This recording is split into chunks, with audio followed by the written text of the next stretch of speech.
Kadang kayak gini lah. Kalau udah musim hujan, teringat selalu ke my husband. Kibai pelung-pelung lah mujanya minta peng. Hai kok ke nama my husband lagi nyan. Dan hai tepu. Ada hujan badai pelung ke nong kedai. Yak minta bu, yak kerja. Kadang sedih hati lu nah. Lu pergi rumah.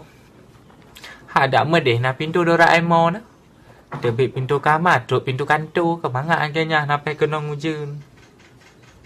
Yang angin tegalu. Hai pio-pio hujan pi. Hangkanya bunda-bunda yang lain. Nelaki doa punya my husband aja, bak kerja, berselamat aja, berselamat iwo. Nyokai iwo agaknya mangak tak. Baju miso kedua. Some, lagi ada muda lawitnya.